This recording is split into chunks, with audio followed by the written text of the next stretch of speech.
Fala, comunidade concurseira! Bora continuar corrigindo a prova de segunda fase para promotor de justiça do Ministério Público de São Paulo, aplicada agora em 27 de abril de 2025. Agora a questão de processo civil. Deixa eu só pegar uma canetinha. Peguei. Questão de processo civil, questão número 4 da versão 2. Ué, que questão é essa?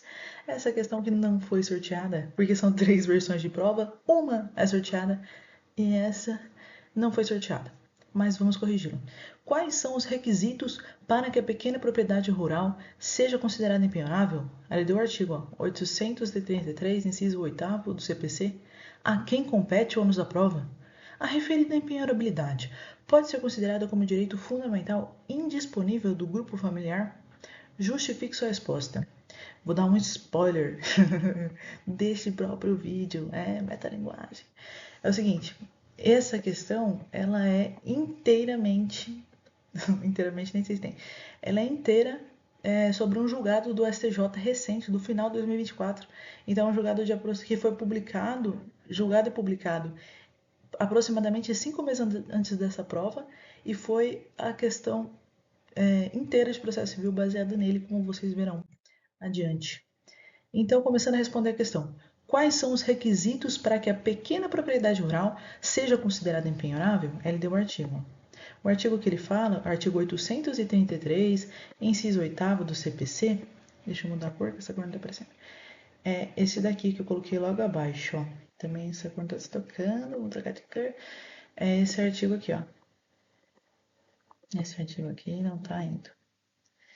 Bom, é este artigo do CPC, que eu não estou conseguindo destacar. Mas está aqui, ó, copiado. Agora sim. Esse artigo que ele cita, 833, inciso 8º do CPC, está dizendo: são impenhoráveis a pequena propriedade rural, assim definida em lei, desde que trabalhada pela família. Um detalhe: esta lei, assim definida em lei, essa lei não foi publicada. Então, usa-se por analogia outra lei, conforme o STJ informou nesse julgado que eu coloquei mais para frente. Então, ó, o julgado que eu estou me referindo foi publicado no informativo 833 do STJ, de 12 de novembro de 2024, apenas 5 meses antes da aplicação da prova de segunda fase. Então, o que está informando esse julgado? Que, para reconhecer a empenhorabilidade, nos termos do CPC, é necessário 2 requisitos. O primeiro, que o imóvel se qualifique como pequena propriedade rural, nos termos da lei, e que seja explorado pela família. Então, pequena propriedade rural e que seja explorado pela família. Esses são os 2 requisitos, que é a primeira parte da resposta de processo civil. O julgado que eu estou me referindo, recentíssimo, é esse publicado no informativo 833, que gerou um tema, o tema repetitivo 1, 2, 3, 4. Lembrando que é o tema 1, 2, 3, 4 do STJ. Não é do STF, porque o tema 1, 2, 3, 4 do STF é sobre saúde. Não é esse o tema. O tema que eu estou me falando é o tema 1, 2, 3, 4 do STJ, que foi publicado neste julgadinho aqui. Então, ó, o tema 1, 2, 3, 4 fala justamente a resposta da segunda parte da questão, que é: a quem compete o ônus da prova? Essa era a segunda pergunta, e é respondida pelo tema 1, 2, 3, 4 do STJ. É ônus do executado provar que a pequena propriedade rural é explorada pela família para fins de reconhecimento de sua impenhorabilidade. Então, ó, o julgado recente cobrado na versão 2 é justamente este que eu coloquei aqui. E a tese firmada foi essa que eu acabei de ler. Coloquei até as datas aqui para você ver como ele foi recente. Ó. Ele foi afetado em fevereiro de 2024, julgado em novembro de 2024, publicado em novembro de 2024, transitou em julgado em março de 2025. Então, muito próximo da prova, né? Um julgado recente que foi cobrado na prova de processo civil. Até para ter segurança jurídica, o examinador optou por um julgado com tese. Porque tem uma resolução, que agora não me lembro o nome, não me lembro o número, do CNMP, que fala que nas provas de segunda fase, e nas provas em geral, deve-se usar jurisprudência consolidada, teses. Então, o examinador aqui prezou pela segurança jurídica. Vamos continuar corrigindo a questão, porque tem uma terceira pergunta, um terceiro subitem nessa questão 4, que é o seguinte: A referida impenhorabilidade pode ser considerada como um direito fundamental indisponível do grupo familiar? Resumindo a resposta desse subitem, poderia ser assim, ó. A ausência de comprovação pela parte executada de que o imóvel penhorado é explorado pela família afasta a incidência da proteção da impenhorabilidade. Então, afasta a proteção do bem de família. Então, acho que esse era o cerne mais importante da questão. Retomando, pessoal, a questão inteira, então, se baseou nesse informativo da STJ 833, de novembro de 2024, de 5 meses aproximadamente antes da prova. Mas essa é a versão resumida, né? Que a ausência de comprovação que o imóvel é explorado pela família afasta a proteção da impenhorabilidade do bem de família.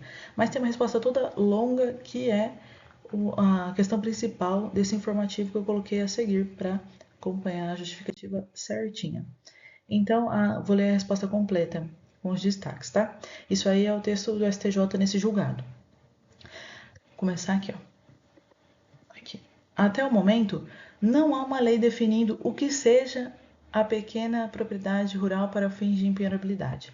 Diante dessa lacuna normativa, a legislativa, a jurisprudência tem tomado emprestado o conceito estabelecido na Lei 8.629 de 1993, que regulamenta as normas constitucionais relativas à reforma agrária, em seu artigo 4, inciso 2, a linha A, atualizado pela Lei 13.465 de 2017, consta que se enquadra como uma pequena propriedade rural o imóvel de área até 4 módulos fiscais, respeitada a fração mínima de parcelamento. Então, não há dúvidas de que incumbe ao devedor comprovar que a propriedade penhorada não ultrapassa 4 módulos fiscais. Entretanto, ainda há controvérsia sobre se cabe ao exequente ou executado demonstrar que a pequena propriedade rural é trabalhada pela família. Continuando. Na vigência do CPC 1973, a terceira turma já orientava no sentido de que, para reconhecimento da impenhorabilidade, o devedor tinha o ônus de comprovar que, além de pequena, a propriedade destinava-se à exploração familiar.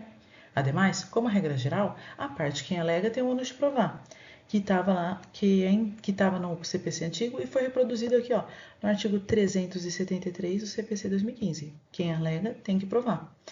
E, sob essa ótica da aptidão de produzir prova, ao menos abstratamente, o certo é que é mais fácil para o devedor demonstrar que a propriedade, pequena propriedade rural, ela é explorada pela família, porque ele está ali, ele tem as provas. Ademais, o artigo 833, inciso 8º do CPC, é expresso ao condicionar o reconhecimento da impenhorabilidade da pequena propriedade rural à exploração familiar.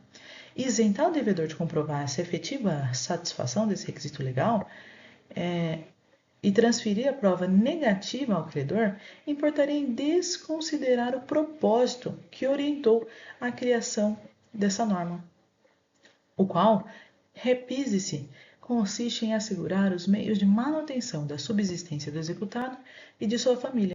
Então, o devedor tem que provar que a pequena propriedade rural é trabalhada pela família, senão ele não vai ter essa proteção da impenhorabilidade. Continuando ao finalzinho do julgado. Esta corte, o STJ, já teve a oportunidade de se manifestar a respeito da manutenção ou não da proteção legal na situação em que o imóvel constrito foi dado em garantia hipotecária por seu proprietário. A orientação consolidada é no sentido de que o oferecimento do bem em garantia não afasta a proteção da impenhorabilidade, haja vista que se trata de ordem pública, inafastável pela vontade das partes. Então, ainda que o proprietário da pequena propriedade rural, explorada pela família, tenha dado como uma garantia hipotecária, isso não vai afastar a proteção do bem de família, não vai afastar a impenhorabilidade. Todavia, a ausência de comprovação pela parte executada de que o imóvel penhorado é explorado pela família afasta a proteção da impenhorabilidade do bem de família. Então, resumindo, ainda que o bem tenha sido dado em garantia, como uma garantia hipotecária, isso não deixa, ele continua sendo impenhorável. Todavia, se não for mostrado no processo que ele é explorado pelo bem de família, ele vai deixar de ter essa proteção porque ele não cumpriu um requisito legal do artigo 833, inciso 8º do CPC. Aqui aquelas observações que eu já fiz em outros vídeos, caso você vá treinar simulados para a segunda fase, tá? A quantidade de linhas, quantidade de linhas no total e o que foi permitido o acesso na prova, né? Que foi permitido até súmulas foi permitido acessar. E será que esse tema, o bem de família, ele caiu na primeira fase do Ministério Público do Estado de São Paulo? Caiu, mas assim, era só um dos itens da questão 30, que tratava, na verdade, sobre o direito das obrigações. Mas se você for aqui, ó, no item D, você vai ver que fala do bem de família. E eu deixei aqui a resposta ó, do cursinho médio para quem quiser pausar o vídeo e fazer. Então, a grande questão que fica é: bem de família, caiu na primeira fase, caiu na segunda fase, nessa versão 2 não sorteada que acabamos de responder. Será que vai cair na prova oral? Cenas dos próximos capítulos, pessoal.